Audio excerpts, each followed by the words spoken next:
something would take so long to edit, but it did. So here's what you get for this week.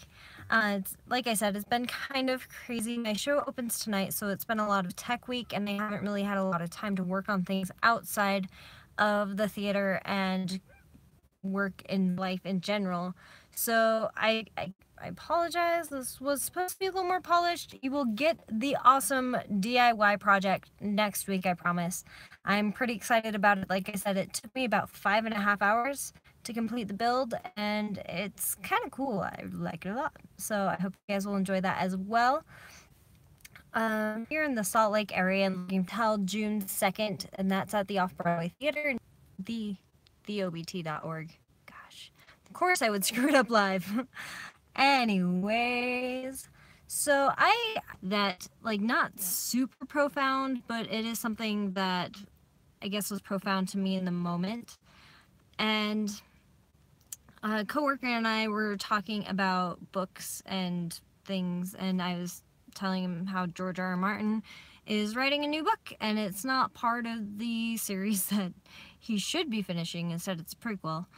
And that just kind of led to conversation about authors and what we appreciate in them. And one of the things that I really love about authors, I love good description, something that can really draw me into the story. But something that kills that super quickly for me is something that just bugs me so much, is using too many words, like being way too wordy and unnecessarily wordy. And that kind of got me thinking in a way outside of the writing. I do really look for it mostly in the writing, but kind of in life in general, I started thinking about that.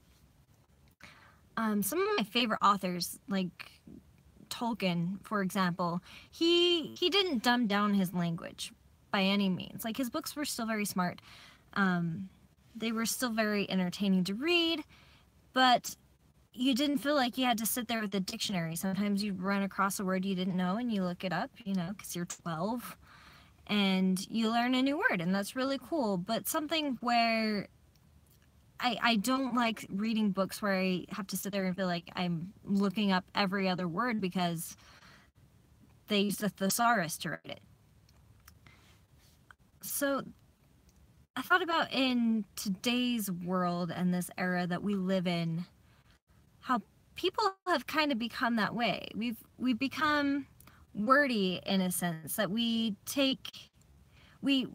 boast and try to make ourselves look better, and it's become a world full of egos and personality, and you try to make yourself look, like, inflate yourself and make yourself look better.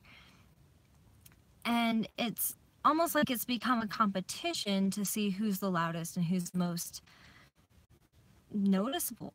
And that, to me, has been something that, I kind of relate to when you're writing, and basically every other word is a thesaurus. You're using bigger words to make it look like it's more smart, to make it look like it's smarter. Obviously, I haven't had enough coffee today, and I'm not smart.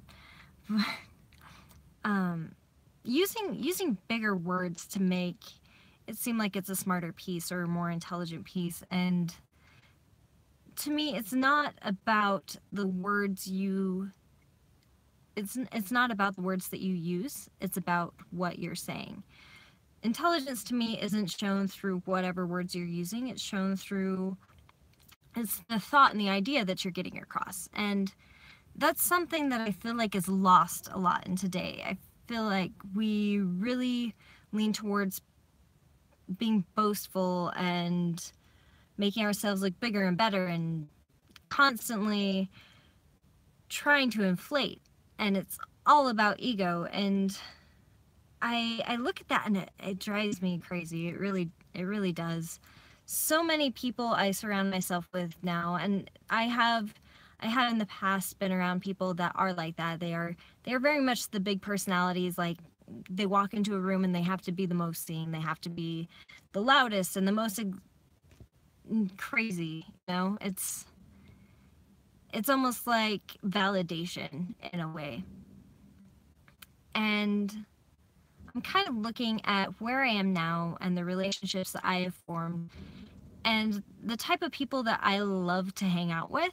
And it's those people that really focus more on what they say and not the words that they're using.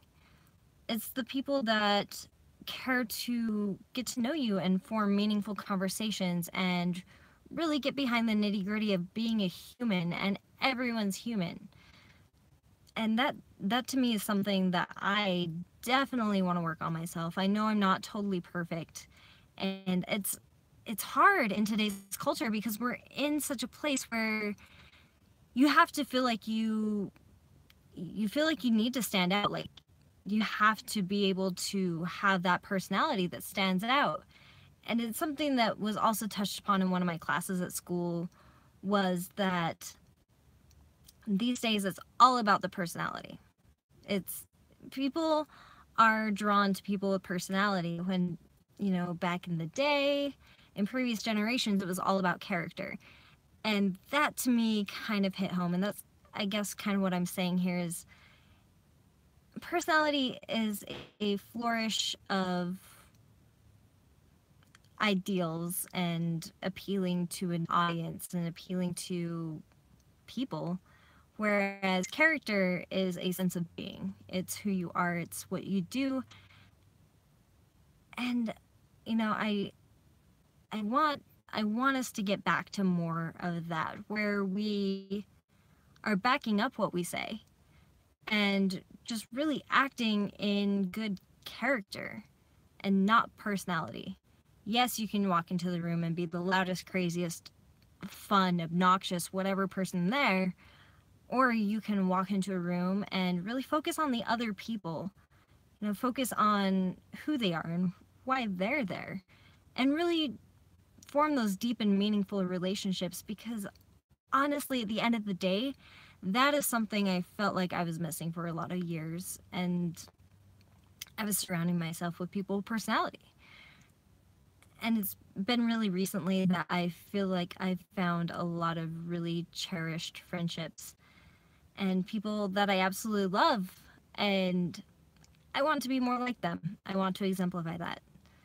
So there's kind of my ponderings for the day is, just working on becoming a better person and really focusing on building a character, building, something that people can rely and depend upon, and they know who you are at your core because you exemplify that, and not just because I'm putting on a show. So that's pretty much that, and now I'm going to go put on a show. Anyways, this is kind of just a short me talking into a camera because I promised you a vlog on Fridays, and this is a little late because it's been, like I said, it's been a crazy week. I barely slept. Just looking forward to tonight when I can sleep in the morning, because I just need that sleeping in day. Anyways, I think you I think you all are amazeballs. There we go. And I will see you next time, my friends. Peace. I don't actually know how to end this. And there we go. There we go. I figured it out. Next time, it'll be a better ending. Next time I go live. You guys are awesome. Peace out.